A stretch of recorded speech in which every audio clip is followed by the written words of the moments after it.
Suaranya udah kedengeran?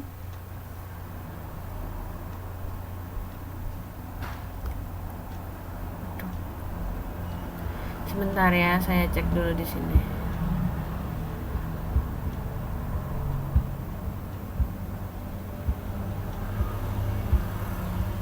Halo, tes, udah kedengeran? Tuh.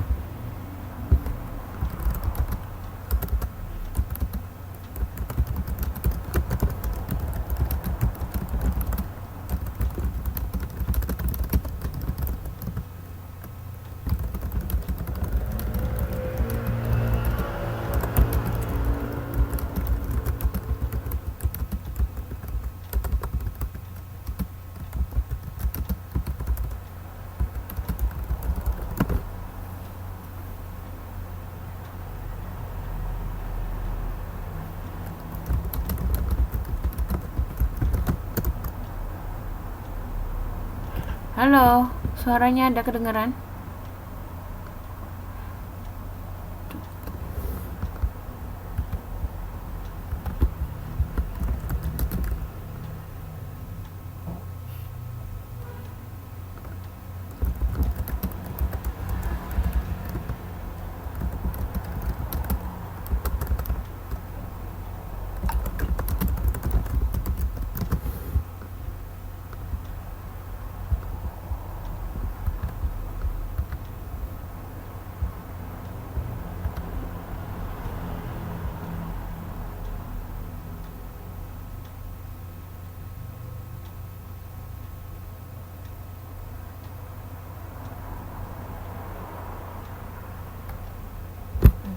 Halo, masih hilang nggak ini?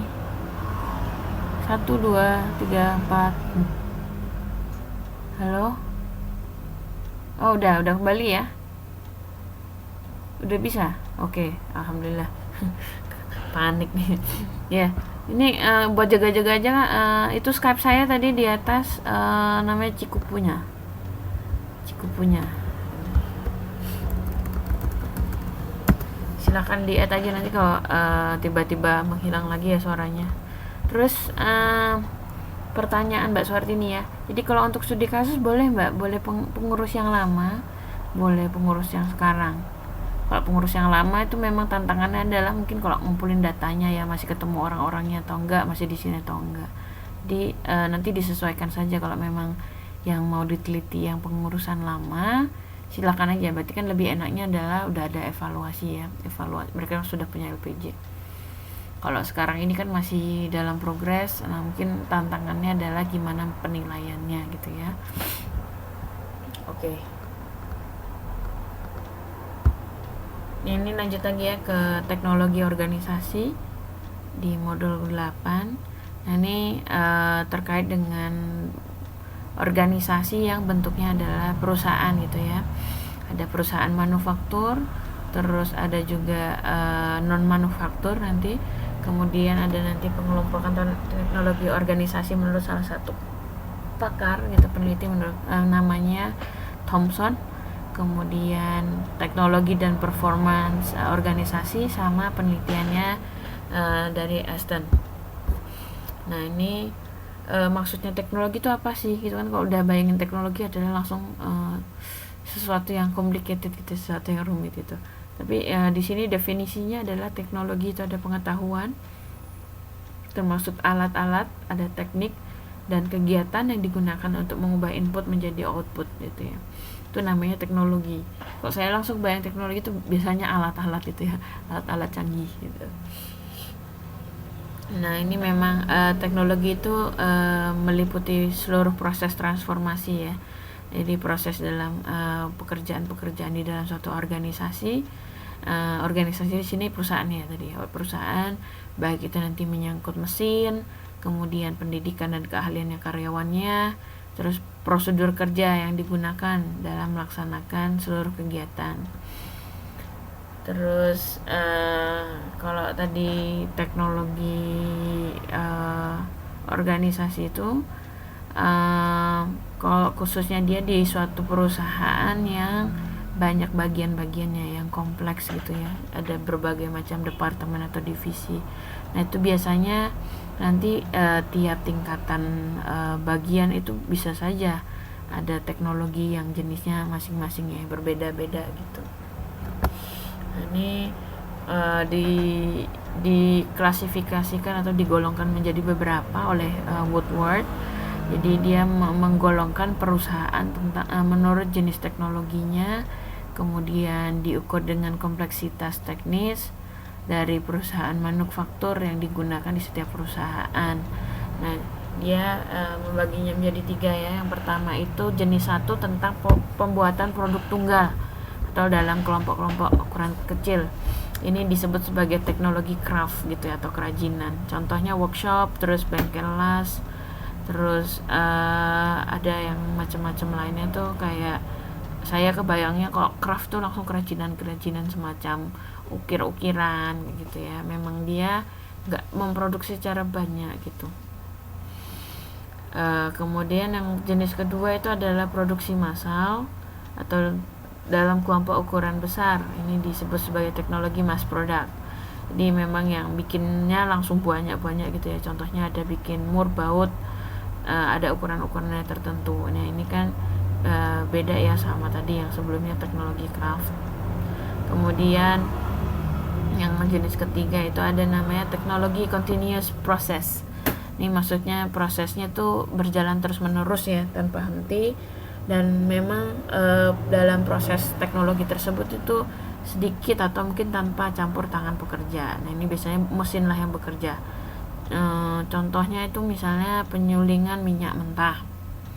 Nah itu kan memang nggak mungkin kalau dikerjakan dengan tangan, ya, harus pakai mesin. Nah ini yang jenis-jenis perusahaan manufaktur tentang jenis teknologinya. Ini kalau misalnya teman-teman lihat gambarnya ya, tabel 81 tentang klasifikasi jenis teknologi produksi. Nah itu ada ditampilkan secara lebih detail tentang apa tadi teknologi craft, kemudian ada mass production atau produksi massal. Kemudian ada yang dari sisi cara produksi menurut proses. Jadi kalau tadi yang mau dijelaskan lebih detailnya, yang jenis pertama itu memang pembuatan produk-produk yang sederhana dan dilakukan menurut pemesanan. Jadi pesanannya, job ordernya ada. Terus pembuatan produknya secara teknis memang bersifat rumit, jadi mungkin dia melakukannya dengan tangan ya, jadinya handmade lah gitu istilahnya. Kemudian pembuatan produk berdimensi besar dan proses pembuatan dilakukan secara bertahap gitu. Terus ini ada, bisa teman-teman baca juga ya detailnya seperti apa. Nah ini memang kalau lebih mudahnya dibayangkan tadi ya, kalau misalnya yang craft atau kerajinan itu memang skala kecil dan memang harus dengan handmade ya, harus dengan sentuhan tangan, dan nggak banyak lah kayak gitu ya, nggak bisa menghasilkan banyak produk gitu. Kayak misalnya kayak kebayang langsung batik tulis itu ya, batik tulis itu kan beda ya hasilnya kalau misalnya menggunakan mesin. Namanya juga bukan batik tulis namanya kalau pakai mesin gitu. Nah produksi massal ini memang dibuat dalam skala atau jumlah yang besar. Kemudian yang terakhir tadi itu ya, memang ada continuous prosesnya dalam produksi. Kemudian ini dibagi lagi ya, menurut Woodward itu ada hubungan jenis teknologi dengan karakteristik organisasi. Jadi dibagi kolom-kolom karakteristik organisasi, kemudian jenis teknologi organisasinya diberikan kolom-kolom gitu ya. Ada jumlah tingkatan dalam organisasi, ada rentang kendali para mandor, perbandingan jumlahnya buruh dengan jumlah buruh langsung dan tidak langsung, dan sampai ke bawah gitu ya. Ada organik, mekanistik, terus jumlah komunikasinya lisan maupun tertulis, formalisasinya juga, sentralisasi juga, dan skill dari para pekerja itu bisa dilihat masing-masing. Misalnya yang tertarik memang yang jenis 1 ya, karena itu kan kalau untuk yang bentuk-bentuk workshop itu kan sesuatu yang harus ahli dalam membuat, kan nggak bisa sembarang orang bisa mengerjakan batik tulis gitu. dan memang harus punya skill yang tinggi. Sedangkan kalau umur baut tadi itu kan nggak terlalu keterampilan yang terlalu tinggi. Sedangkan yang terakhir karena memang dia teknologinya lebih rumit ya, lebih complicated, jadi memang perlu skills yang tinggi. Terus tadi nih ya, jenis teknologi yang digunakan membawa pengaruh terhadap karakteristik struktur suatu organisasi. Dengan kadang kalau misalnya si perusahaan tersebut memang jenisnya kan tadi ada yang kerajinan gitu ya, industri kerajinan. Kemudian ada juga yang tadi skala besar gitu. Ada juga yang dari sisi skill dari continuous gitu ya, secara terus menerus. Nah ini nanti yang memang akan berpengaruh atau mempengaruhi karakteristik organisasi tersebut. Apakah memang diarahkan untuk membuat yang semacam lebih profesional gitu ya, lebih rumit gitu, ataupun dengan yang lain-lainnya. Terus ini dikasih contoh jumlah karyawan ahli pada jenis teknologi 1 itu menjadi besar karena tingginya ketergantungan proses produksi terhadap keterampilan pekerja. Jadi karena handmade kayak ukiran, terus ada juga ukiran-ukiran Bali itu juga terkenal ya. Ada juga misalnya lukisan mungkin ada juga bikin itu dia nggak asal bikin lukisan banyak gitu kayak dicap-cap, tapi memang harus ahli dalam menggambar dan dibuat secara perlahan gitu ya, lebih kompleks gitu ya, lebih complicated.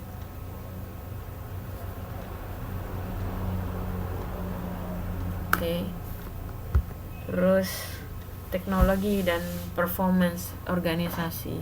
Jadi di sini Woodward tadi si peneliti ini dia mencoba menilai suatu tingkat keberhasilan perusahaan. Jadi dilihat dari sisi tingkat keuntungan, jadi profitnya berapa, terus market share-nya ataupun tingkat jualnya ya, daya jualnya, kemudian nilai sahamnya di pasaran bursa sama reputasi perusahaan. Halo Mbak Lolo, selamat datang. Ya nggak apa-apa Mbak, terlambat. Waalaikumsalam warahmatullahi, langsung bergabung ya. Nah ini lanjut lagi tadi ya, perusahaan dengan karakteristik struktur yang sesuai terhadap jenis teknologinya, dia secara umum biasanya bisa mencapai tingkat keberhasilan yang lebih tinggi. Jadi gak asal misalnya yang canggih-canggih itu pasti bagus, itu belum tentu, harus disesuaikan dengan karakteristiknya perusahaan tersebut. Jadi disesuaikan lah, nggak harus misalnya perusahaan skala kecil tapi pakai peralatan yang segede gaban gitu ya. Kemudian ada tapi di sini disebutkan bahwa memang ada hubungan antara teknologi yang digunakan dengan karakteristik organisasi maupun sistem manajemen suatu organisasi.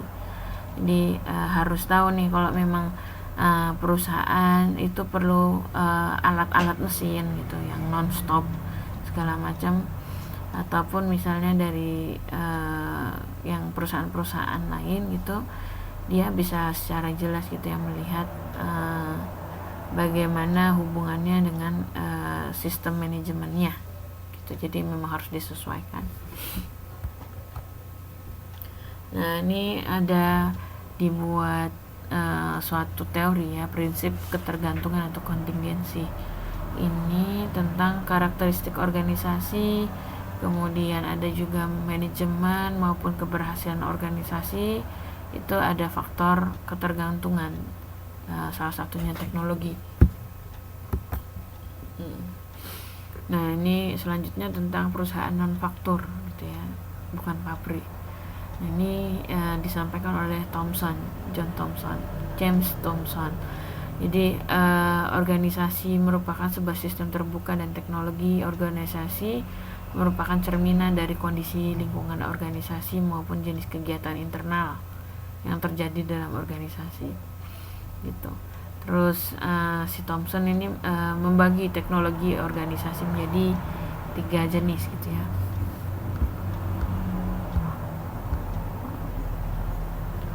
Jadi